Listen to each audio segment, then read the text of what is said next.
For more than a decade now, the group No Labels has been working to bridge partisan political divides. Its aim has been to come up with common sense solutions that transcend politics. It's also got some new things on its plate. With us here to talk about them is Holly Page, co-founder of No Labels, who's in Maine for a few days. Thanks for coming in. Good to have you here. Thank you for having me. What specifically are you doing while you're here in Maine? Well, as you know, we have qualified for the ballot here in Maine with thousands and thousands of signatures of folks wanting to support the No Labels effort. And we're just here then backing that up and helping bring more people into the conversation. We're going to talk about getting on the ballot in a moment, but let's just talk about what the mission is of No Labels. What is its top priority right now? What is the group trying to accomplish? We are trying to advance the politics of problem solving, because the truth is that in Washington, all the incentives reward the wrong things. And you're rewarded for extremism, adherence to party loyalty, and you're really punished for solving the problems. So we are about organizing citizens, voters, to help support the men and women in the House and the Senate who want to actually solve the problems. Are you trying to work with Republicans and Democrats in Washington, or are you trying to go around the parties at this point and offer a third political party as an alternative? We are not in a third political party.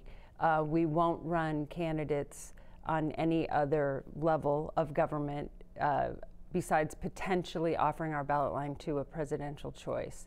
So no, we are not trying to create a third party in the traditional sense of the word, and we want to make it safe for Democrats, Republicans, independents to work together to actually solve the problems. You've gotten access to the November ballot in about 15 states now, Maine being one of them. If you're not a political party and you're gaining access, creating access so that you can get a candidate on the slate, then what are you? So the effort to get ballot access is akin to registering voters. That's how the Constitution understands it. And we are really just trying to give the voters of this country who do not want a rematch in 2020 a third choice. And so that's really what it is. Time is growing short, especially time in political terms. 9 months now about until Election Day. Will No Labels put forward a presidential candidate this year? So all No Labels can do as an organization, as we're structured, is offer our ballot line to candidates to run on it. If that happens, if No Labels offers our ballot, then candidates will have to create their own campaign and run their own effort.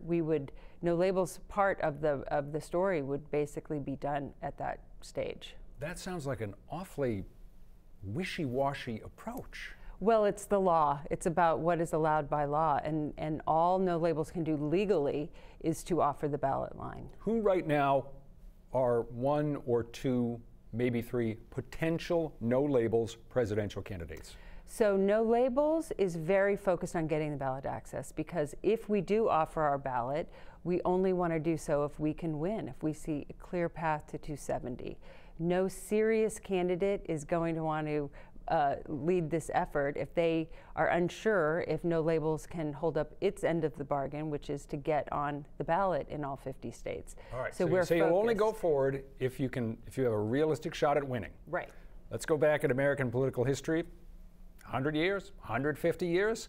Name for me the number of third-party candidates who have won the presidency.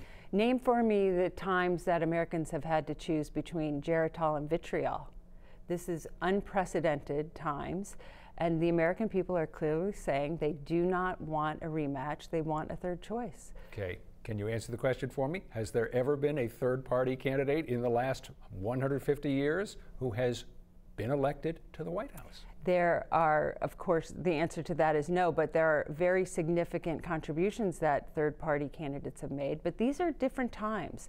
You can't base what is possible just because it has never happened.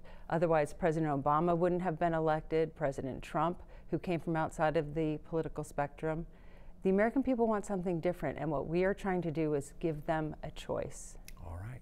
We'll see where that goes. Holly Page from No Labels, thanks for coming in. We appreciate you being here. Yeah. If you would like more information on this group, just head to the 207 section of our website or app. You'll find links there that'll tell you more about No Labels. And stay with us. We're going to be back right after this.